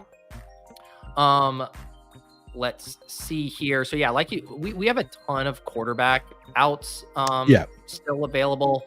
Lawrence starts to become an interesting one because it's like, what's the price where you eat the bye week and then just tack on a third because it's too good of a value? I mean, structurally, we're in good shape. Tight end, we're going to be a 3 tight end team would be the one thing we need to account for. So it's basically like, can you do a 3 tight end, 3 quarterback team, which is what I just did. I mean, you can make it work, but Lawrence goes, so we're not faced with that. Yeah, I would have been open to it for sure if he were still there, because I do like Lawrence quite a bit. Not quite as much as the ETR guys who have him pushed way ahead of ADP, but I do like Lawrence quite a bit. I think Dallas Goedert is just a smash here for us. Yes. Not even remotely a decision on a punt tight end team to get Dallas Goedert at pick 131 seems like an uber smash. Yeah. And then we'll see what our poor early auto drafter is going to do here. I think this puts us in another sweet spot for a running back selection. Yeah. Although, I mean, you could make the case if you really liked one of these other tight ends, or you got a running back. I don't love these tight ends that are available. I guess we could build on the Houston stack if we wanted to. Yeah, probably running back for me. It'd probably just be Gus. Yeah. We do Gus. The only other thing would be like correlation, Ty Chandler and Jordan Addison. But I'm fine to get a Gus share around past ADP. Is that 2% Gus you have? 1.5% actually. Damn. All right. Yeah, we need that Gus share. The RB1 on a run heavy, great offense. So where are you at? Offense, what's your percentage split on Gus, Dobbins, and Vidal? My guess is I'm something like 10%. I guess I can look that up. I'll look it up right now. My guess would be Gus, Vidal, Dobbins would be my order, but I'll check. Yeah, Dobbins has been the place I've been placing my bets on. I had basically 0 up until August, and then I'm up to 9%. But Gus, I just feel like I'm worried he's going to get squeezed in both directions. Like at the beginning of the season, Dobbins, I think, is definitely going to be getting touches. And then if Vidal comes on. And so I feel like he's kind of in the similar spot as last year where he just has to run touchdowns, and it could happen. It just seems like there's a little bit more risk. Not as good of offense, 2 other kind of carriers who seem competent at this point.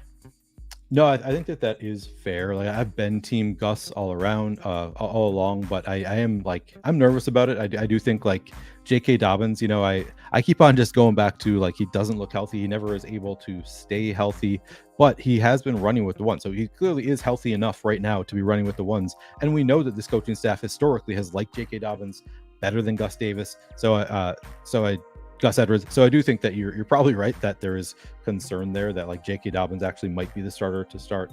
But I think he'll have a role. I think he'll have a significant role to start the year, and it's going to be a run-heavy offense. Probably not going to be that great of an offense, even with Justin Herbert there. But yeah, I'm just hoping that they do pound the rock as much as we're expecting them to. I think the other thing that I get in my head about is like on like a true 0 RB team, like I will take the Zeke and the Gus, as my especially like on a Brooks team. I guess the Brooks thing does offset it a little bit. Like Gus and Brooks are probably a pretty good like pairing together in Gus covers you for those 4 weeks. Although it's just for me, like with Gibbs and Najee, I'm already feeling like really good about our running back room. The thing is like this has become a kind of a gross spot for running backs. And I was mentioning in my first stream in our Mastiff, we were in that similar spot and we just took Jaleel McLaughlin. Like we just pulled him up to that range. And I do think at this point, like I already have tons of Charbonnet, so I'm not pulling him up, but whoever you like here, you like Wright, you like Dobbins, whatever, like pull them up to 130 because they're all the same to me. Yeah, agreed. I think that it is totally fine to do that here. I pulled up my exposures, Pete. I have 15.3% Gus Edwards. This is overall across all of my drafts, but 15.3% Gus Edwards, 5.6% Kamada Vidal, and 4.9% J.K. Dobbins. So definitely taking my stand with Gus Edwards. I would push back a little bit on I think there's kind of the narrative is Gus is an early season play. My hope obviously in drafting him is that he is just the starting running back and he's going to have the same runway as like Devin Singletary or any number of running backs that go kind of in that same range where it's like there's no reason he has to lose the job. I think he's been a serviceable running back throughout his NFL career and this coaching staff knows him.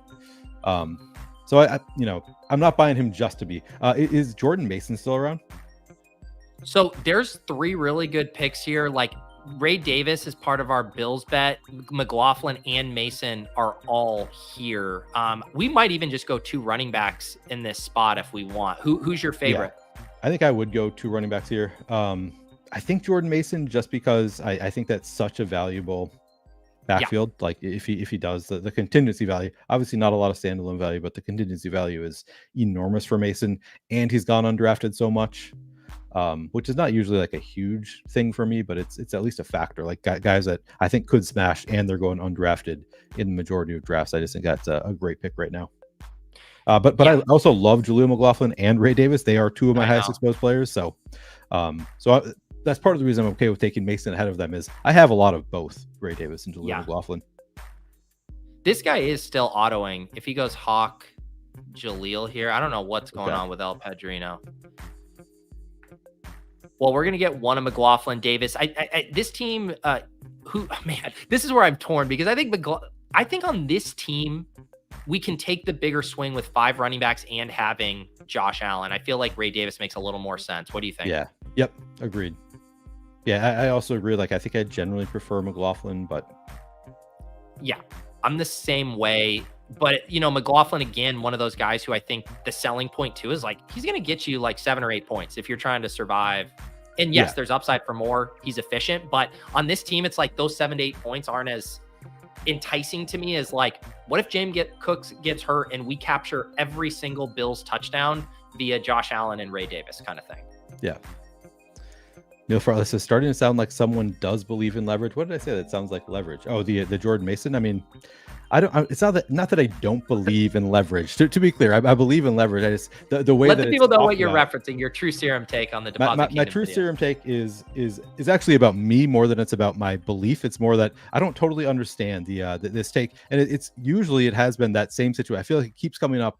When I have Bijan Robinson, I want to take Braylon Allen, or the reverse. I have Breece Hall, so I want to take Ray Davis as leverage on the team that took the other running back.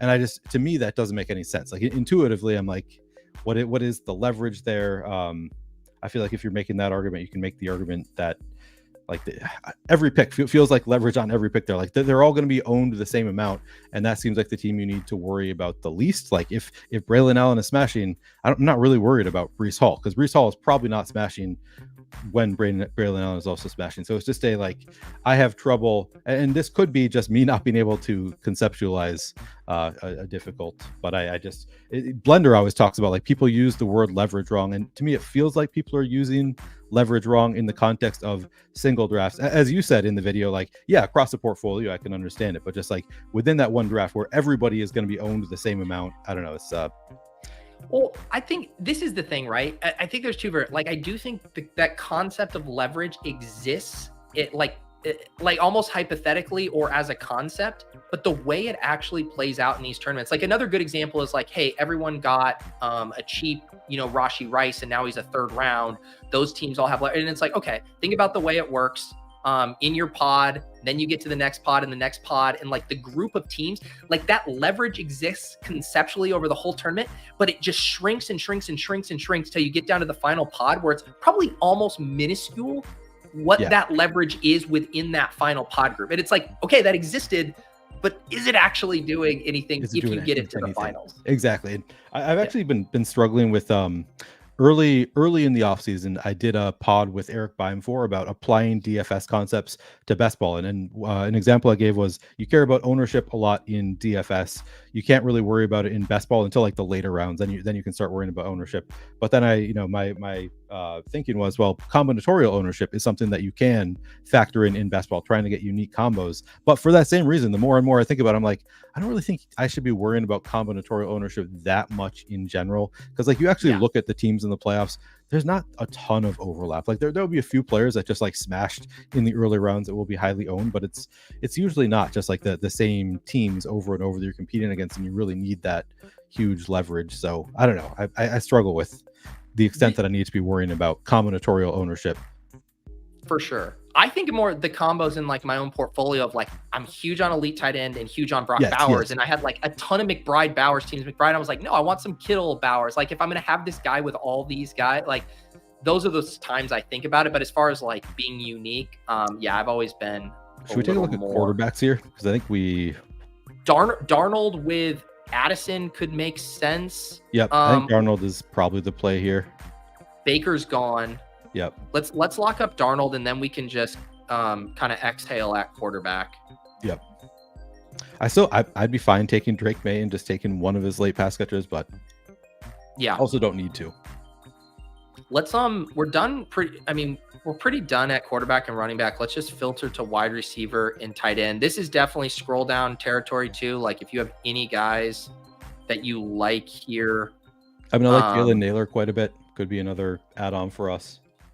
Let's just do Naylor here because I don't even think he gets back to us at 203. Yeah, I think that's probably true. Oh, I just forgot too. You're the Minnesota guy, so you would just stealthily injected some Homer vibes into this team.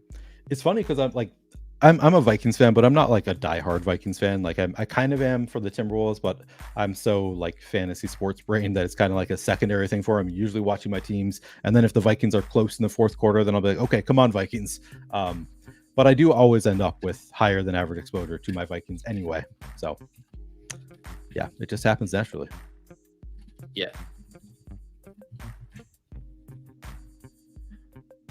I was enjoying the True Serum video. I sort of feel like I did the True Serum video wrong after seeing how everybody else did it. I was thinking like True Serum takes as much as Nope. just like a general concept Truth Serum. I thought yours was closer to what I was hoping they would be. Like, to me, the whole point is like, hey, we all talk about leverage and all these game theory things, but like deep down inside, I'm like, what are we talking about? Is this actually a thing? Like, that to me was a good Truth Serum take, where you're not just going to go on a stream and be like, your guys' leverage is dumb. Like, there's no merit to it. But I gave you the Truth Serum and you're like, all right, I'm willing to share this now. That's the spirit of it. Yeah, because I've been on several streams where people have talked about the leverage thing, and I kind of nod along and like I'm thinking about it, like trying to conceptualize it. So I finally just had to admit, like I don't really track. It doesn't track for me. Yeah. If you guys want to check it out, there's 21 guests and then my own there for 22 total Truth Serum takes. Very fun video, all your favorites from around best ball, and even some friends from the world of best ball. I had to get Denny Carter, who is always can spin up a good hot take. That's over on the Deposit Kingdom channel. A good one to bookmark and watch over the weekend here. All right, Neil. So we got our Bills bet with Ray Davis and Shakir. We got our Minnesota bet with Darnold, Addison, and Naylor. We have you know what we can do here, picks. Pete. I know you were really upset to not get Bo Melton in your last draft. This is a great bring back in this draft if we want to go Bo Melton. It is, but do you think we need 2 tight ends though with Goddard, or are you okay with Goddard and 1 tight end? That is a fair point. Jawan Johnson goes. He was one that I was kind of hoping would come back to us. Yeah, we'll see who's available. Yeah, so our 7 wide receivers. We have Marv, Tank, Kirk, Godwin, Addison. So we had 5 in the top 90. Then we go Shakir at 107, Naylor at 182. I'm comfortable at wide receiver here. Yeah, I think that is fair. I just wanted to get you your share of Bo Melton because you were so distraught in the last draft. Well, the thing is, like, I basically kind of created my mental short list for these scroll the F down guys. And Bo Melton is only one I would do on Jordan Love teams, but I do think he's a really good one on those. And I'm like, I had a Jordan Love team where I needed a wide receiver and I just hadn't given myself enough time to think it through. So I was tilting. Yeah, no, I feel that. Jonnu goes. He was the other one that I was kind of targeting. Well, Tucker Kraft is the Minnesota or the Green Bay bringback. If we want to do that. Love that Tucker Kraft. I also like Dawson Knox as a correlation with our quarterback. We do those are That's perfect. Beautiful. Yep. It's the first time anyone has ever said Tucker Kraft and Dawson Knox are perfect, but for this team, they are perfect. It's exactly. This is the team that needs them. Yes, Jonnu and Ertz isn't gone, but like to me, I see the appeal of Ertz on a tight end room like this. I honestly do, but I think when you factor in the correlation with Allen, it just pushes it to Knox. Yep, exactly. If it was Jaden Daniels, I would actually say let's do Ertz here. Did it yesterday with Hodge, I think. Yeah. Cody liked the Melton Kraft. We just need another tight end. I think Goddard Kraft is just a smidge too thin. Yeah, I agree. I think it's close. People were talking about Goddard having an oblique issue now. I don't know if they were talking about a lingering one or this is something new that popped up. But I don't know. I think, yes, we did get a value on him at 131, so maybe you could make the case. But the median outcome, and again, I know we're not playing for median outcomes, but it's like Dallas Goedert is the 4th option on the Eagles, and Tucker Kraft is in a 50-50 timeshare with Musgrave. You kind of want like the chaos of the season to eventually break in your favor. Someone like if Dawson Knox gives us a few touchdowns early, that could really buoy this room until there's an injury in the Eagles, until there's an injury with Musgrave potentially. Yeah, no, I can't decide how I feel about Dawson Knox in general. Like part of me thinks like he's another one of those Bills players that could just smash his value at ADP, depending on how involved he is. Probably not. But yeah, I think this is a good 3 tight end kind of team here. All right, Neil, this is what we're going to do. I'm going to recap this team. You're going to give your thoughts on it. And then we are going to hop out of this StreamYard room and magically appear in the other one. And again, for all of you, we're going to Neil's channel. I have the redirect set up. So by the power of YouTube, you should be able to just refresh and magically appear where Neil and I will be. But if not, it is the Flannelverse, which if you go into the show notes description, YouTube allows you to hyperlink it. You can just click Flannelverse and you'll take yourself there as well. But first, Neil, let's put a bow on my 150th drafted team. It felt very poetic and fitting and on theme to do this with you. This is our squad. Let me refresh here and get this team populated. Where are you? Here it is. We drafted Josh Allen and Sam Darnold. We drafted Jahmyr Gibbs, Najee Harris, Jonathan Brooks, Gus Edwards, Jordan Mason, and Ray Davis. Our wide receivers, Marvin Harrison, Tank Dell, Christian Kirk, Chris Godwin, Jordan Addison, Khalil Shakur, and Jaylen Naylor. And our 3 tight end room, Dallas Goedert, Tucker Kraft, Dawson Knox. Is this a Neil Orfield-ass team or what, Neil? That is a Neil Orfield-ass team. We got some of the dustiest players out there. I mean, Gus Edwards on this team, get you the rare Gus share. Najee over Jaylen Warren isn't actually a thing, but it feels like it would be part of a dusty kind of team. We got Sam Darnold, the Minnesota correlation. Yeah, that is very much a Neil Orfield-ass team. I love it. And too, and it's like, we got 2 of my most drafted running backs, Brooks and Davis. And then with a bunch of guys I don't normally take in Gus and Najee and Gibbs there. Wide receiver room. What do you think of how this shook out? I think from like how we spent our bullets, I think it's a perfectly cromulent room. Yeah, I mean, Christian Kirk was a 4th round pick most of the year. We get him falling a little bit. Godwin I think he has upside. I know he feels kind of safe, but I also think he has good amount of upside. We got the correlation with Khalil Shakir, Jaylen Naylor, low ownership, Jordan Addison. Yeah, I think it's a solid wide receiver room. Yeah, and some nice correlations there. Obviously, we got the team bets. You mentioned we get the Green Bay bring back. We didn't get a Jets piece for Buffalo, but not the end of the world. And yeah, there's something almost like, I was talking about it with the Badge Bros, where there's almost something like boring about like Jordan Mason and Jaylen Naylor as like, oh, we all have been clicking him. They don't feel like these sexy scroll the F down plays, but it's like, even at the elevated prices, I think there's some of the like safest, smartest bets just in a vacuum. And then you just layer on the ownership discount and it makes them just such slam dunks right now. They do feel like sexy plays to me. The RB2 on San Francisco, I mean, that to me feels sexy. And then Jaylen Naylor, just a burner. I mean, could have a role. He'll have some splash plays, I think. I just mean like this, like the Naylor stuff like popped up like on people's radar once the Addison stuff kind of hit. That was when people, whereas like the example, the juxtapose is like Malik Washington is like the hot one right now. It does feel a little bit sexier. Yeah, the rookie on Miami. Yeah, and I'm like, but Jaylen Naylor is probably a better bet, just all things considered. But guys, this has been a wonderful best ball summer. I felt like I got to enjoy myself a little bit more this time around, not having the streaming stuff looming over it, and got to spend some time on other projects, specifically the Deposit Kingdom channel. But yeah, this is a blast. It was the highlight of my Mondays. I will say we are going to have one on Tuesday, obviously not Best Ball Mania. Bill Barnwell will be joining me for at least a draft. We'll draft whatever in the lobby. But yeah, really appreciate you guys.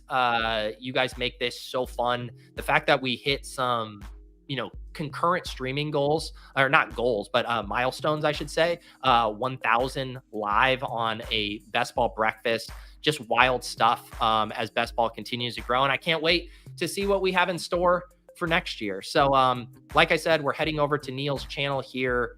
Love you all, specifically all of you guys in the Deposit Kingdom, always supporting, commenting, all of that stuff, smashing the likes, the subscribes. And yeah, until next time, guys, we will see you here on Best Ball Breakfast. We'll catch you Tuesday, and we'll catch you right now